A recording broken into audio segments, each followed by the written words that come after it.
الكريم أما بعد فأعوذ بالله من الشيطان الرجيم بسم الله الرحمن الرحيم قال الله تبارك وتعالى في كلامه المجيد والفرقان الحميد فلا تحسبن الله غافلا عما يعمل الظالمون إنما يؤخرهم ليوم تشخص فيه الأبصار صدق الله العلي العظيم درود شريف پڑھو اللهم صل على سيدنا وسندنا وحبيبنا ومولانا محمد النبي الأمي وعلى آله وبارك وسلم عليه بعدد كل معلوم لك دائما أبدا اللہ تبارک و تعالی قرآن پاک جے ان آیت جے اندر انسان کے انن ॻाल्हियुनि जे तरफ़ तवज्जो छिकराए करे एहसास ॾियारियो आहे त उहो बंदा मता तूं सम्झंदो हुजे त मां जेके गुनाह कंदो आहियां माण्हुनि खे उन्हनि जी ख़बर त नथी पए पर मता सम्झी त अल्लाह जे ज़ात खे बि ख़बर कान्हे। हिकिड़ा गुनाह हूंदा आहिनि ज़ाहिरी जंहिंजे चुरपुर करण सां या जिन गुनाहनि जे करण सां माण्हू ॾिसी वठंदो आहे महसूस करे वठंदो आहे। कुझु गुनाह अहिड़ा हूंदा आहिनि जेके दिल में छुपियल हूंदा आहिनि तकब्बुर जा गुरूर जा वॾाईअ जा कंहिंजे बारे में दिल में हिकिड़ो वॾो बहतान गुमान बुछड़ो बुरो मंसूबो ठाहियूं वेठो आहे। अल्लाह से फरमायो उन्हनि माण्हुनि खे मुतनब्बे कंदे फला तहसबन्नल्लाह गाफ़िलन अम्मा यअमलु ज़ालिमून ज़ालिम जेके कम कनि था छा था सम्झनि त अल्लाह ताला असांजे इन्हनि अमलनि खां गाफ़िल आहे ख़बर कोन्हसि। इन्नमा युअख़िरुहुम लियौमिन तशख़सु फ़ीहिल अबसार एॾो वॾो दड़को ॾिनई यादि रखो हिकु हिकु ग़लतीअ जी सज़ा जेकॾहिं ॾियां त फ़ौरन ॾेई सघां थो पर इन्हनि ग़लतियुनि जे सज़ाउनि खे रुॻो ढर ॾेई करे लिकाए पोइ ते कयो आहे। साईं छो तो पोइ ते कयो आहे? फरमाई लियौमिन तशख़सु फ़ीहिल अबसार इनखे पोइ ते कयो आहे रुॻो हिन ॻाल्हि जे करे उन ॾींहं ताईं जंहिं ॾींहुं हिसाबु कंदुसि उन ॾींहुं तव्हांजूं अखियूं पटिजी वेंदियूं। त अहिड़ा अहिड़ा ॾोह बि असांजे अमालनामे में लिखियल आहिनि जेके असांखे यादि ई कोन आहे असां करे छॾिया। अल्लाह से फरमाए थो तव्हांजे अखि पटाइण जे लाइ इहे ॻाल्हियूं पोइ ते कयूं अथऊं पोइ जे सुधरी विया माफ़ी वरितऊं त उन्हनि ॾोहनि खे ईअं धोई छॾींदो ॼण त इन ॾोह कया ई कोन हा। इन्हनि सन्हनि सन्हनि ॻाल्हियुनि ॾे तवज्जो छिकराइण वारी तालीम अल्लाह जे क़ुर जी आहे। इहा तालीम ॿियो केर बि न ॾींदो। अल्लाह जे रसूल सल्लल्लाहु अलैहि वसल्लम जन वटां इहा तालीम मिलंदी जेका असांजे दिलि जे अंदरूनी ऐबनि खे बि ज़ाहिर करे असांखे सेखारे त इहे ऐब बि ॾोह अथव इते बि हिसाबु थींदो। पोइ इहे अंदरूनी जेके इंसान में ऐब थियनि था इन्हनि ऐबनि खे उजागर करे ज़ाहिर करे ॼण त ॾेखारियो आहे क़ुर हदीस असांखे उन्हनि ऐबनि ते थोरो अॼु ज़ाहिरी नज़र सां ॾिसंदासीं त सचुपच इंसान जे ज़बान तां निकितल को लफ़्ज़ एॾो ॻरो हूंदो आहे जो अॻिले खे चइबो आहे त ज़िंदगीअ भर उन खां न विसरंदो आहे। का गार ॾिनईंसि का तुहमत हयईंसि को बुछड़ो लफ़्ज़ ॻाल्हायईंसि ज़िंदगी भर इन लफ़्ज़ जो ज़ख़्म दिलि तां न लहंदो आहे। माना मालूम थियो त इन्हनि लफ़्ज़नि खे बि हथोड़ा ॾंड ऐं वातो आहे जेके लफ़्ज़ इंसान खे चॿाड़नि था। कॾहिं कॾहिं इंसान जे अखियुनि जी नज़र बि का अहिड़ी तिरछी ऐं ख़राबु थी वेंदी आहे जो कंहिं ॾे ॾिसबो आहे कावड़ या गुस्से में अखियूं पटे करे या अखियूं ईअं तिखियूं करे त उनखां इहो अंदाज़ बि कंहिंखां न विसरंदो आहे त यार मुंहिंजी अखियूं कुरड़ियूं करे थो ॾिसे। मालूम थियो त असांजे नज़र जो बि कॾहिं कॾहिं फॉल्ट आहे। ईअं ई वरी कॾहिं लफ़्ज़ के एॾा मिठा थींदा आहिनि जो कंहिं कंहिं कावड़ियल माण्हूअ खे बि परचाए विझंदा आहिनि। कॾहिं कॾहिं अखियुनि जी नज़र बि एॾी सबाझड़ी थींदी आहे जो कंहिंखे मोहबत भरे निगाहुनि सां ॾिसबो आहे त माण्हू उन्हनि जे निगाहुनि में फासी बि पवंदो आहे। बिल्कुलु ईअं इंसान जे जिस्म ते जेको लिबास आहे इहो लिबास कॾहिं एॾो फ़क़ीरानो थींदो आहे जो को माण्हू ॾिसी करे उन ते तरस खाईंदो आहे यार ग़रीब माण्हू अथई मिसकीन अथई सदाई इन सादे लिबास में नज़र आयो आहे। कंहिंजो लिबास बि कंहिंजी दिलि खटंदो आहे त कॾहिं कंहिंजो लिबास कंहिंखे तकबर ऐं गुरूर जी लाट बि ॾेखारींदो आहे, जेको सदाईं अछो कपिड़ो थोरी थोरी धूड़ बि न सहे कपिड़ो छंडींदो वठे, थोरे थोरे वक़्तु उनजो इहो कपिड़ो अॻिले माण्हूअ खे ॾिसंदड़ खे चिड़ ॼारींदो आहे त यार एॾो घणा को मगरूर आहे, छल न का धूड़ लॻी थोरो कुझु त कपिड़ा वेठो छंडे, वेहंदो ई न, हथ ई न मिलाईंदो, मथां हथु ख़राबु थिए। इहे अंदाज़ आहिनि जेके ॿुधाइनि था त कॾहिं इन्हनि अंदाज़नि में कुर्ब ऐं मुहबत भाईचारो रखियलु आहे, कॾहिं इन्हनि अंदाज़नि में तकबुर हुरूर ऐं वॾाई रखियलु आहे। कॾहिं कंहिं कंहिं माण्हूअ जे दिमाग़ जे अंदरि जेका सोच आहे उहा सदाईं ॿियनि जे लाइ फ़ाइदेमंद हूंदी आहे, त पोइ उहो ॻाल्हाईंदो आहे लफ़्ज़ त मिठो हूंदो आहे। कॾहिं कॾहिं कंहिं माण्हूअ जे ज़हन जे अंदरि सदाईं मनफ़ी सोच उबती हूंदी आहे, त पोइ उहो क़िस्मत सां ॻाल्हाईंदो त बि बुछड़ो ऐं बुरो लॻंदो।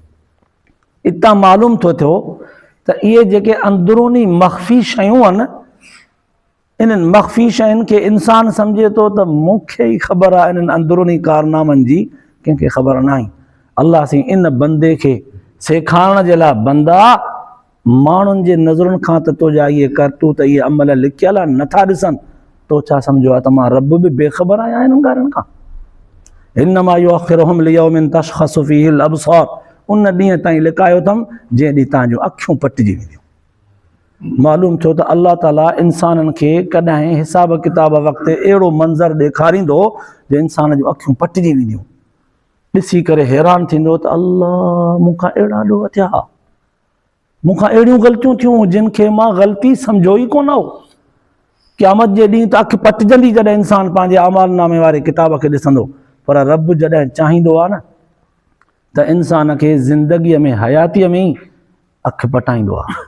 असां बि चवंदा आहियूं मुआशिरे में कॾहिं कॾहिं को गाफ़िल हूंदो आहे, को ईअं ज़िंदगी पियो गुज़ारींदो आहे, नुक़सान नफ़े जो को अंदाज़ो न हूंदो अथसि, पोइ कॾहिं वॾड़ो को क़ौम जो या अबो चवंदो आहे औलाद में त बाबा तुंहिंजो वक़्तु बचपन वारो मश्किलनि रांदियुनि वारो नुक़साननि वारो गुज़री वियो, हाणे कुझु अखि पटे। चवंदा आहियूं छा सच पचम अखियूं हीअं ॿूटियल हूंदियूं अथसि त हाणे बाबो चवंदो त अखि पटींदो। इहो लफ़्ज़ हूंदो आहे त अखि पट माना होशियारी कर।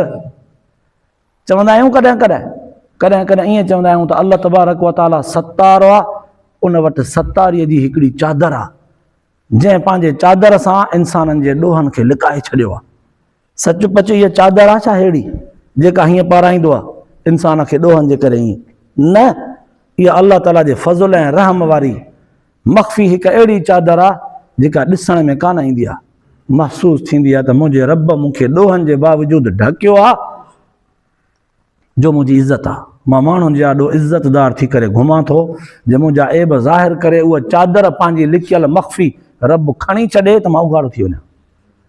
त पोइ अल्लाह तबारक व ताला इंसाननि खे इन्हनि लिकियल मख़फ़ी शयुनि जे तरफ़ तवजो छिकराए करे इंसान खे सेखारियो आहे त तूं छा थो सम्झी त मां बि इन्हनि शयुनि खां बेख़बर आहियां, मूंखां बि तव्हां जूं इहे ॻाल्हियूं, तव्हांजा गुनाह, तव्हांजा मख़फ़ी अमल मूंखां लिकियल आहिनि। उन ॾींहुं तव्हां जूं अखियूं पटाईंदुसि जंहिं ॾींहुं तव्हांखे इहे अमल ज़ाहिर करे ॾेखारींदुसि। त पोइ अल्लाह ताला दुनिया में बि कॾहिं कंहिं माण्हूअ जी अखि पटाईंदो आहे। जंहिं माण्हूअ जी अखि दुनिया में पटिजी वई, उनखे नफ़ो ऐं नुक़सानु सम्झ में अची वियो, उनखे दुनिया ऐं आख़िरत जो नुक़सानु नज़र अची वियो, उन माण्हूअ जी ज़िंदगी ठही वई। अल्लाह ताला इन्हनि ॻाल्हियुनि जे तरफ़ मुतवजह करण जे लाइ केतिरा ई लफ़्ज़ क़ुरान पाक में फरमाया आहिनि। अफ़ला तुबसिरून, अञा अखियूं नथा पटियो? फ़अतबिरू या उलिल अबसार, ओ अखियुनि वारो अञा अकुल खां कमु नथा वठो? अफ़ला ताक़िलून, अञा नथी ॻाल्हि सम्झ में अकुल में वेहेव? अहिड़ा अहिड़ा लफ़्ज़ अल्लाह ताला फरमाया आहिनि। इन ते मां हिकिड़ो मिसाल ॾियां।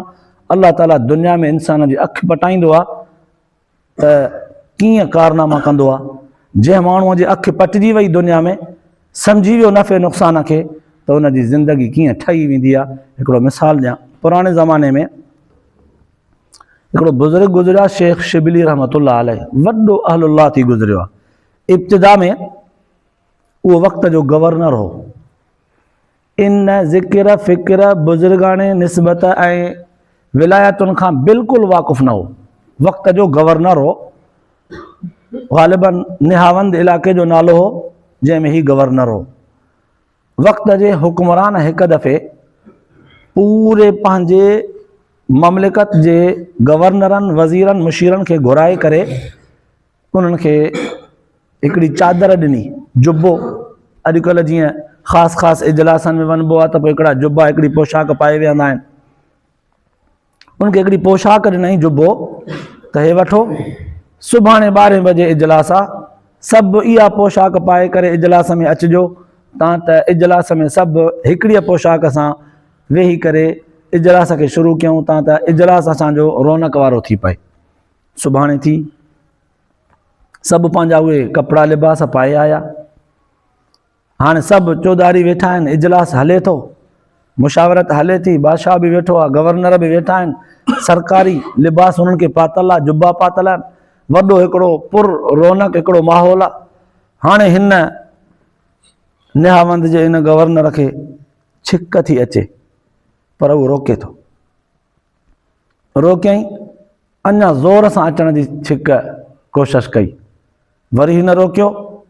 फितरी अमल आहे न, जेतिरो रोकबोसि ओतिरो ज़ोर सां ईंदी। वरी हिन रोकियो, वरी अञा ज़ोर सां छिक पई अचे, वरी रोकियईं, वरी हिन ज़ोर सां छिक पई अचे। तव्हां त हिनखे छिक जो आई त हिकु महिल 3-4 छिकूं ॾेई वियो, छो त रोके ॾिनई, त भई असरु आहे। जॾहिं हिन छिक जो ॾिनी त नक मां पाणी बि वही आयो। ज़ोर सां जो आयूं त हिन वटि हाणे ॿियो को कपिड़ो कोन हो जंहिंसां मुंहुं उघे। उहा ई बादशाह वारी ॾिनल पोशाक उन जे कुंड सां उगी छॾियईं। त सभिनी गवर्नरनि वज़ीरनि ॾिठो, हे सरकारी बादशाह जो तोहफ़ो थियल लिबास, उन सां त वरी न कोगे।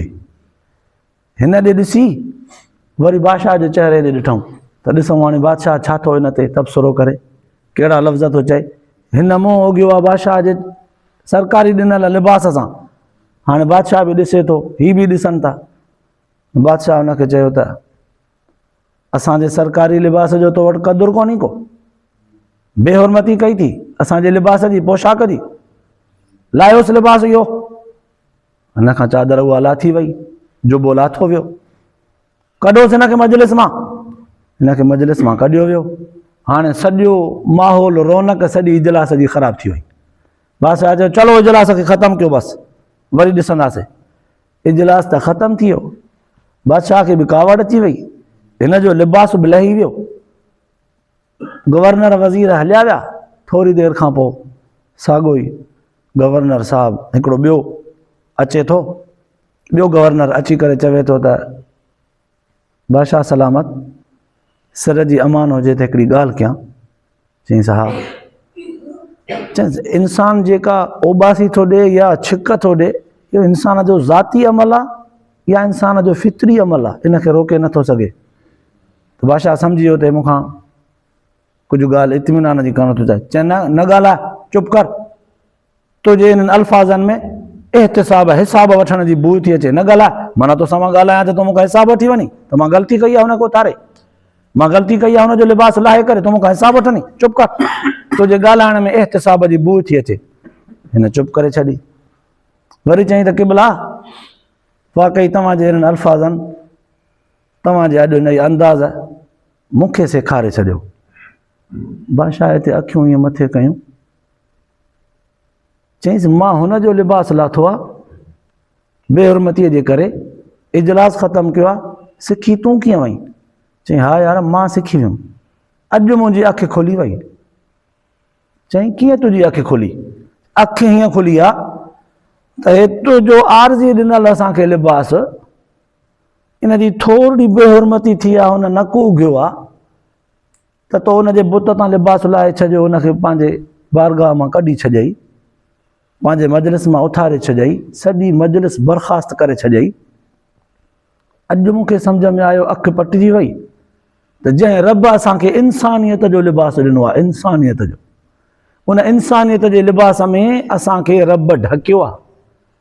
जानवरनि खां बि मथे इज़त ॾिनई, मलाइकनि खां मथे ॾिनई, जिन्ननि हैवाननि खां मथे ॾिनई, 18,000 कमोपेश मख़लूक़ात खां मथे इज़त ॾेई इंसानियत जे लिबास में ढकियईं। जेकॾहिं न असां हिन इंसानियत जे लिबास खे विञायोसीं त पोइ क़यामत जे ॾींहुं रब त असांखां इंसानियत जो लिबास लाहींदो, उहो बि पंहिंजे बारगाह मां धिकारींदो, कढंदो। पोइ असांजो छा हाल हूंदो? जॾहिं त हिते मामूली बादशाह जे लिबास जो क़दुरु नथा कयूं त एॾी सज़ा थी मिले। उन जे मजलिस मां धिकारियो थो वञे, उहो लिबास लाथो थो वञे, पोइ क़यामत जॾहिं असांजे हिसाब जॾहिं थींदो, इंसानियत जो लिबास, इहा लोई लॼ वारी जॾहिं असांजी लॼायल हूंदी, त पोइ असांजो छा हशर थींदो। उन वक़्तु इहो पंहिंजो जुबो लाहे करे उछलाए ॾिनईसि, चईंसि खण पंहिंजो। उन ई वक़्तु उन उहिदे तां इस्तीफ़ा ॾेई करे हीअं जो वियो, हज़रत जुनैद बग़दादी रहमतुल्लाह अलैह जे ख़िदमत में वञी करे रहियो, अलाह सां मुहबत करणु सिखियो, ज़िक्र अज़कार करणु सिखियो। उहो वक़्त जो हज़रत शिबली रहमतुल्लाह अलैह थियो। उन जूं ॻाल्हियूं, उन जा किताब भरिया पिया आहिनि अॼु बि इन्हनि बुज़ुर्गनि जिन अलाह ताला जे ज़ात खे सुञातो आहे। इन्हनि जी तारीख़ थोरी पढ़ी त ॾिसो, इहे इब्तिदा में अलाए कहिड़े कहिड़े मक़ाम ते हा, उतां फिरिया आहिनि जॾहिं उन्हनि पंहिंजे अखि सां उन्हनि तजुर्बात करे, मुशाहिदात करे अलाह जे ज़ात खे सुञातो। जॾहिं दुनिया में ठोकर लॻी आहे, अखि पटिजी वई आहे, पोइ जॾहिं उन्हनि मोट खाधी आहे त वॾा वलीअ थी विया, वॾा बुज़ुर्ग थी विया। पोइ उन्हनि इहे ॻाल्हियूं किताबनि में लिखी असां ताईं पहुचायूं आहिनि त मन असांजे इन्हनि धोखेबाज़नि ऐं ठोकरनि मां को ॿियो मुस्लमान बि सिखे। क़ुरान ऐं हदीस जे ज़रिए, बुज़ुर्गनि जे अहवालनि ऐं वाक़ियात जे ज़रिए तव्हां असांजी तालीम जेका दीन इस्लाम कई आहे, अहिड़ी तालीम दुनिया में कोई मज़हब, कोई तरीक़ो, कोई किताब नथो करे सघे। अल्लाह पाक शल तव्हां असांखे बि इन ई तालीम मां पिराइण जी तौफ़ीक़ नसीब फ़रमाए, आख़िरत जे लाइ निजात जो ज़रियो बनाए, अमल जी तौफ़ीक़ नसीब फ़रमाए। आख़िर दावाना अल्हम्दुलिल्लाहि रब्बिल आलमीन।